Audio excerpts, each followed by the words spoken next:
Hello guys and welcome back to the F1 Tube YouTube channel. Now the Mexico Grand Prix was setting up to be a very promising one for Max Verstappen, but it all fell apart from Q3 onwards last weekend. And in that mini sector of the Grand Prix weekend from Q3 to the first 15 or 20 laps of the Grand Prix, a question in my head arose: is Max Verstappen still over aggressive with his driving? Now this is going to be a controversial video and I know that there will be, let's say, a bit of backlash on me, but this is very much an opinionated video, so guys, please let me know your opinions down in the comments section below. Now, I think it's fair to say that Max Verstappen was the quickest driver over the course of the Mexican Grand Prix weekend. In qualifying, his pace was dominant, and in the Grand Prix, when he pitted on lap 5, he went the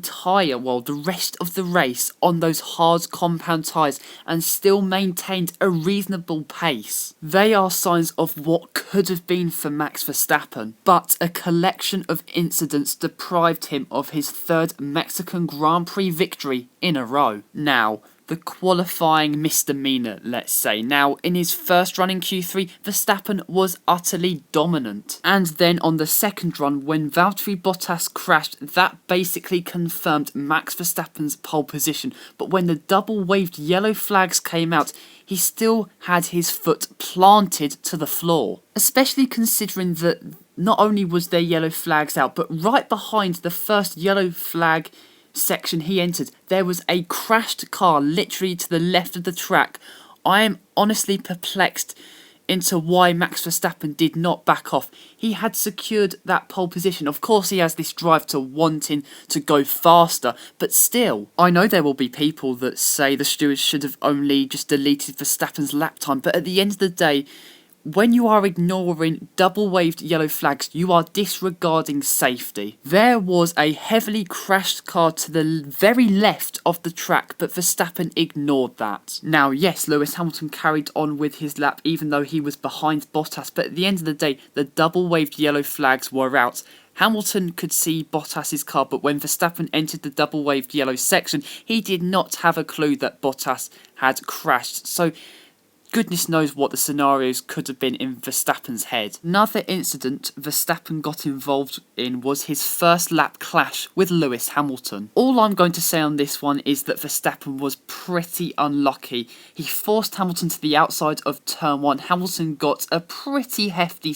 tank slapper and Verstappen got caught up in all of that, so I cannot blame Verstappen. With Hamilton, there is no way in my mind that you can penalise him because he's trying to save a car that was undergoing a tank slapper and he was forced wide by Verstappen. Now, what Verstappen did was completely and utterly fair, but it was just very unlucky for Verstappen to have got caught up in the incident. The nail in the coffin was basically his collision with Valtteri Bottas on lap 4 or 5, very early in the Grand Prix, basically going into the stadium section.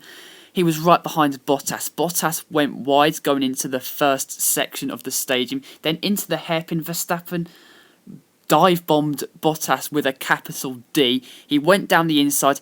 He clipped Bottas's front wing very lightly, but he suffered a puncture. It was an ambitious, probably over-aggressive move, but if he gets the move done and nothing happens in terms of a puncture, it would have been a sensational move. However, with the benefit of hindsight, Verstappen should have waited. He was so far behind going into that hairpin.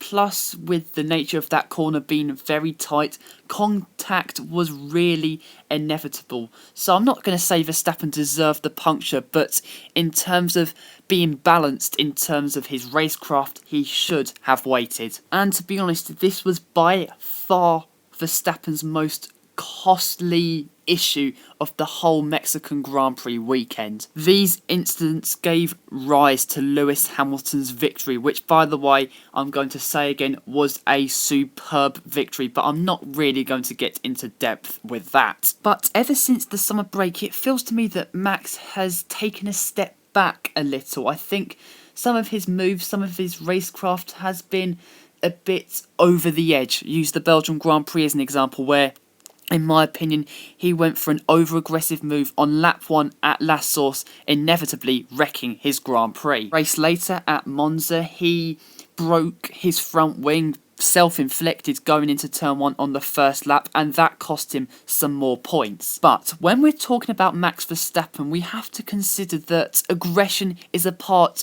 of his racing DNA. It impulses him to go for scintillating overtakes, breathtaking defensive work. Use the Hungarian Grand Prix as an example. Max in 2019 has generally been very measured. However, from time to time he has these blips where he not turns into his former self, but jumps over the edge a little too much. Which refers back to my initial question, is Max still a bit too over-aggressive? And my answer to that question is generally, he is on the road to maturity, but it's a road that will still take years to develop. Yes, I know we can't call Max an infant to the F1 grid, but I want to use Lewis Hamilton as an example. Let's go back to the year 2011. By that stage, Hamilton was a world champion. He had competed for 3 drivers' titles, 2007, 2008 and 2010, but it was a very mistake-prone season for the Brit. And this was because he was such an intense racer. He was the master of switchback moves. You know, he'd lose a position but then would gain it back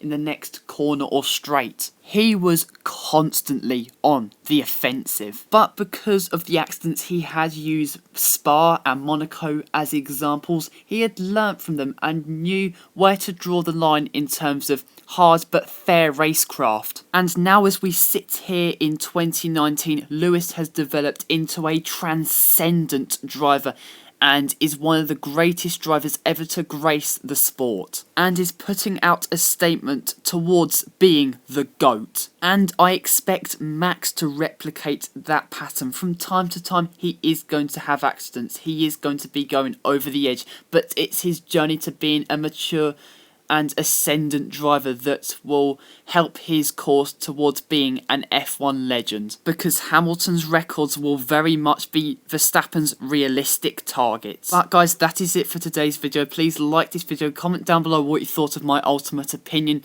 and this video in full, and please subscribe to the F1 Tube YouTube channel for more content like this. But until next time guys, see you later.